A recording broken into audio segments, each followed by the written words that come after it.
Magandang umaga mga kahuan, narito na ang Pag-asa Weather Update today.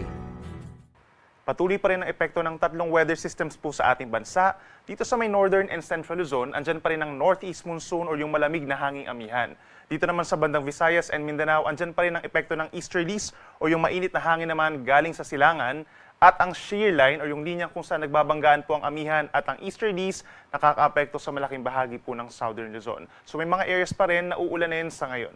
Samantala, base naman sa ating latest satellite animation, wala po tayong namamataan na bagyo or low pressure area sa paligid ng ating PAR at makakaapekto rin sa ating bansa sa mga susunod na araw. Sa Luzon po, asahan pa rin ang pinakamatataas sa tsansa ng ulan sa may silangang parte ng southern Luzon dahil yan sa shear line o yung banggaan ng mainit at malamig na hangin. Bicol Region, gayon din ang lalawigan ng Quezon, Marinduque, gayon din ang Oriental Mindolo at yung mga karapit na lugar pa dito sa may Rizal and Laguna, asahan ng makulimlim na panahon, may mga light to moderate with at times heavy rains, kahit mag-ingat din po sa banta ng baha at pagguho ng lupa. Dito naman sa may northern and central Luzon, pinakang ulanin ng mga light to moderate ang Cagayan Valley, dito rin sa halos buong Cordillera Region, lalo ng Apayao, Kalinga, Mountain Province, and Ifugao, ngayon din ang lalawigan ng Aurora, epekto po yan ng northeast monsoon. Samantala, dito naman sa natitirang bahagi ng Luzon, Ilocos Region, Abra, Benguet, rest of Central Luzon, Calabarzon, Mimaropa, and Metro Manila, partly cloudy to cloudy skies at sasamahan lamang din po ng mga pulo-pulo at may hinang pag-uulan.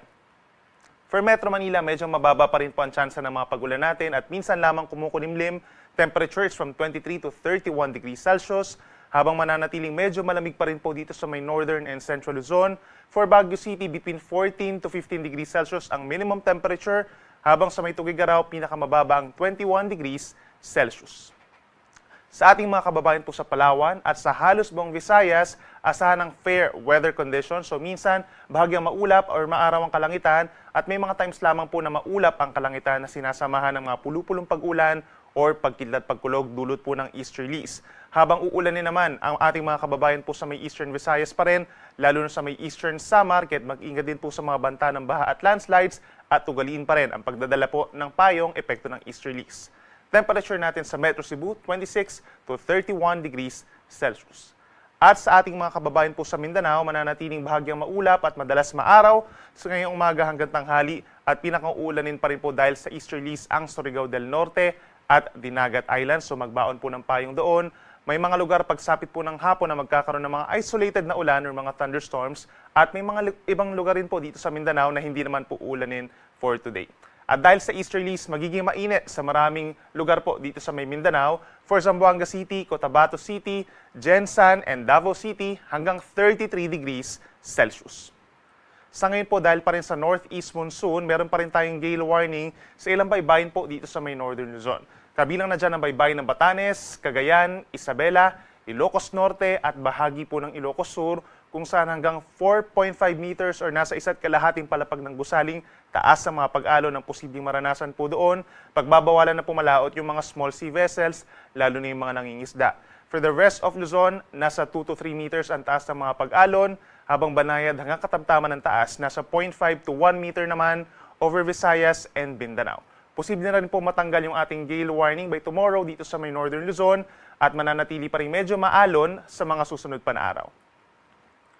At para naman sa ating 3-day weather forecast, simula po sa Sabado hanggang sa Lunes, asahan pa rin ang mataas na tsansa ng ulan sa may eastern section of Luzon na bahagyang epekto po ng shear line, bahagyang aakyat ito, habang yung ating northeast monsoon medyo nakakonfine pa rin po dito sa may northern and central Luzon. Dahil dun sa shear line, mataas pa rin ang tsansa ng ulan sa may Cagayan, Isabela, Aurora, and Quezon Province, kaya make sure pa rin po na meron dalang payong at mag-ingat pa rin sa banta ng flash floods or landslides. Samantala, simula po sa araw ng Linggo, asahan ng mataas na tsansa ng ulan. Dito po sa malaking bahagi ng Mindanao, epekto po yan ng ITCZ or Intertropical Convergence Zone na siyang convergence or banggaan po ng hangin from the northern and southern hemispheres. Sunday and Monday, mataas ang tsansa ng ulan sa may Caraga Region, Davao Region, Soc-Sargen at mga nearby areas pa po sa Mindanao.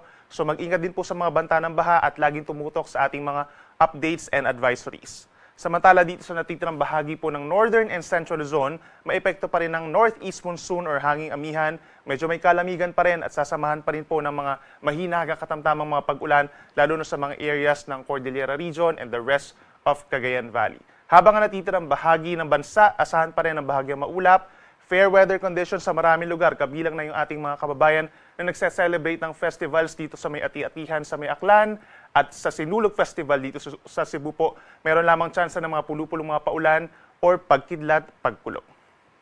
Sunrise po natin ay 6:25 ng umaga, sunset ay 5:47 ng hapon.